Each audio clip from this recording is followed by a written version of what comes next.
आप जाने जानकार बने। आज हम अमेज़ॉन फ़ीस के बारे में बात करेंगे। कौन कौन सी फ़ीस चार्ज की जाती है और कितनी। कभी भी किसी भी ऑनलाइन प्लेटफॉर्म पे सेलिंग करने से पहले आप वहाँ पे लगने वाली फ़ीस की अच्छे से जानकारी ले लें, ताकि आगे चलकर आपको नुकसान ना उठाना पड़े। नए सेलर्स जो सोच रहे हैं सेलिंग शुरू करने के लिए, आप प्लीज़ ख़ास ध्यान दें इस वीडियो पे। कोई भी नई शुरुआत करने से पहले जो खर्चे होंगे उसकी पहले लिस्ट बना लेनी चाहिए। मार्केट में प्रोडक्ट कॉम्पिटिटिव है या नहीं वो चेक ज़रूर करें। अगर बहुत सारे सेलर्स सेम प्रोडक्ट बेच रहे हैं तो सीधी बात है आप ज़्यादा मार्जिन रख के बेच नहीं पाएंगे, जिसका सीधा असर आपके प्रॉफिट मार्जिन पे होगा। फिर ये भी समझें कि किस कैटेगरी पे फ़ीस ज़्यादा है, ताकि जब आप मार्केट से प्रोडक्ट ख़रीदें तो एक अंदाज़ा आ जाए कि प्रोडक्ट को कितने मार्जिन पे बेचें, ताकि ये सब एक्सपेंसेस कवर हो जाएं। चलिए शुरू करते हैं अमेज़ॉन फ़ीस के बारे में। अमेज़ॉन आपको रेफरल फ़ी, क्लोजिंग फ़ी, वेट हैंडलिंग फ़ी, GST और अदर फ़ीस चार्ज करता है। चलिए एक एक करके समझ लेते हैं कि ये सारी फ़ीस क्या होती हैं। सबसे पहले है रेफरल फ़ी। ये आपकी प्रोडक्ट की कैटेगरी के ऊपर बेस्ड होती है और हर प्रोडक्ट के लिए ये अलग अलग होती है। जैसे कि आप क्लोथिंग ले लीजिए, क्लोथिंग में कुछ आइटम है जिन पे 18% है, किसी पर 19 है, किसी पे 12% है। फिर आप बैकपैक ले लीजिए, बैकपैक पे 2 से 12% के बीच में है। वही हैंडबैग पे 2 से 9.5% के बीच पर हैं और जूतों की कैटेगरी में 14 से 15% है। तो इसकी अधिक जानकारी आप sell.amazon.in की वेबसाइट पे जाकर के चेक कर सकते हैं। बहुत ज़रूरी है कि आप रेफरल फ़ी पहले समझें, उसके बाद ही किसी प्रोडक्ट को मार्केट से जाकर ख़रीदें। इसके बाद दूसरी आती है आपकी क्लोजिंग फ़ी। क्लोजिंग फ़ी डिपेंड करती है कि आप अपना प्रोडक्ट कैसे फुलफ़िल कर रहे हैं और आपके प्रोडक्ट का प्राइस क्या है। ये दो चीज़ों पर आपकी क्लोजिंग फ़ी डिपेंड करती है। अब फुलफ़िल करने के 3 तरीके हैं अमेज़ॉन पे। या तो आप अमेज़ॉन FBA के मेंबर बन जाएं। FBA यानी कि फुलफ़िल्ड बाय अमेज़ॉन, जिसमें अमेज़ॉन आपकी इन्वेंट्री अपने फुलफ़िलमेंट सेंटर में रखते हैं, वहीं पे उसको पैक किया जाता है, वहीं से कस्टमर को डिलीवर किया जाता है। इसके बारे में हम अलग से एक वीडियो बनाएंगे क्योंकि इसमें बहुत सारी इन्फॉर्मेशन है। चलिए अब बात करते हैं ईजी शिप के बारे में। ईजी शिप अमेज़ॉन का खुद का लॉजिस्टिक सर्विस है और ज़्यादातर हमारे सेलर्स ईजी शिप में एनरोल है। जैसे ही आपको कोई भी ऑर्डर आता है, आप ऑर्डर को पैक करें और पैक करके ऑर्डर पेज पे जाकर के ऑर्डर को स्केड्यूल पिकअप कर दीजिए। पिकअप स्केड्यूल करने के बाद आपके घर से प्रोडक्ट पिक किया जाता है और कस्टमर तक डिलीवर कर दिया जाता है। इसके बाद है सेल्फ शिप। कुछ सेलर्स जो हैं वो सेल्फ शिप का भी यूज़ करते हैं। सेल्फ शिप होता क्या है, इसमें आपको ऑर्डर आए तो आपको खुद ही पैक करना है। पैक करने के बाद आपको खुद ही जाकर इसे शिप करना है। आप जिस किसी भी लॉजिस्टिक पार्टनर के साथ जुड़े हुए हैं उनके ज़रिए आपको ये प्रोडक्ट कस्टमर तक शिप करवाना है। ये तो थे फुलफिलमेंट ऑप्शंस। अब क्लोजिंग फ़ी जो है वो फुलफिलमेंट ऑप्शन और आइटम प्राइस पर निर्भर की जाती है। अब बात करते हैं वेट हैंडलिंग फ़ी, जिसे हम शिपिंग फ़ी भी कहते हैं।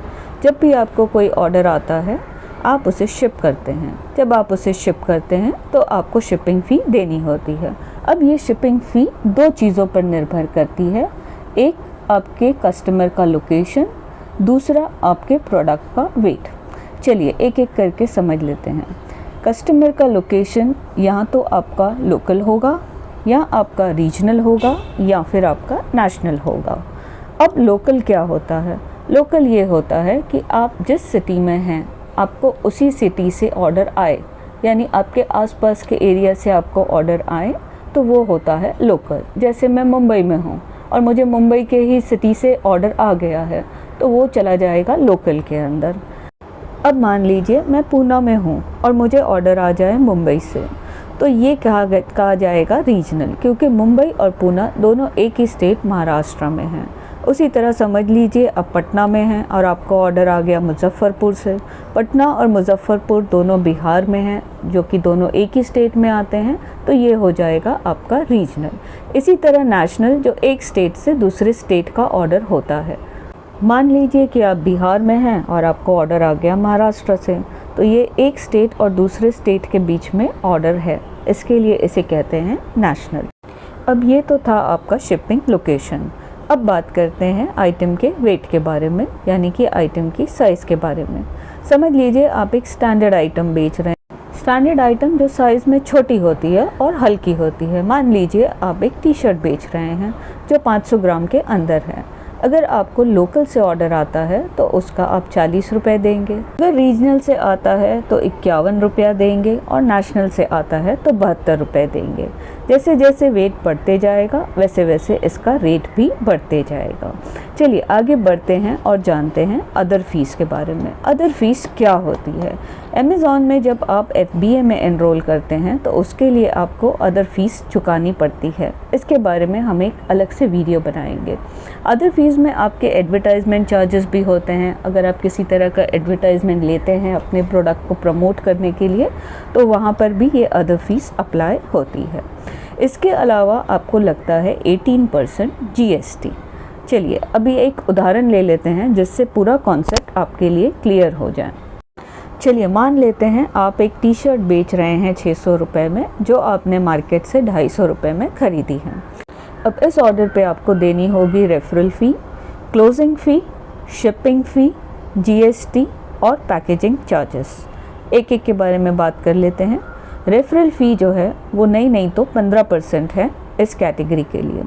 तो 600 का अगर आप 15% ले लें तो हो जाते हैं 90 रुपये। ये तो हो गई आपकी रेफरल फ़ी।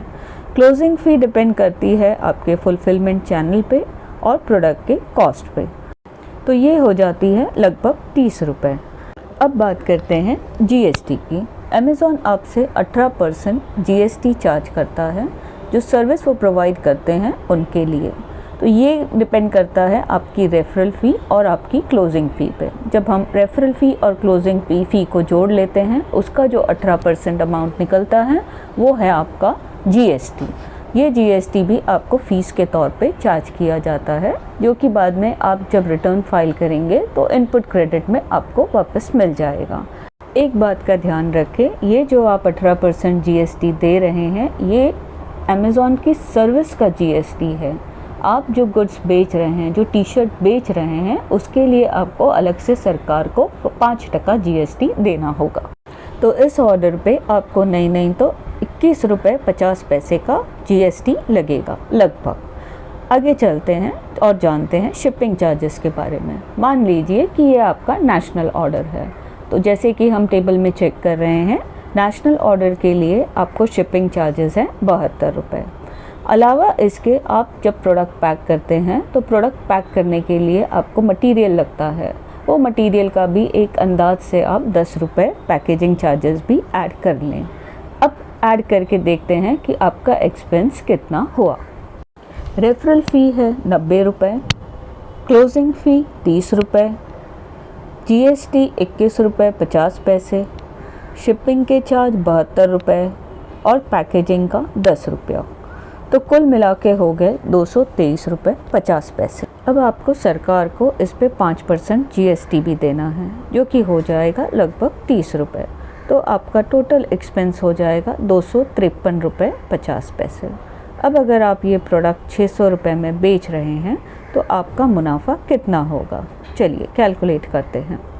आप लाए हैं टी शर्ट 250 रुपये की, उस पर अगर फ़ीस, GST और शिपिंग चार्ज जोड़ दिया जाए तो हो जाता है 253 रुपये 50 पैसे।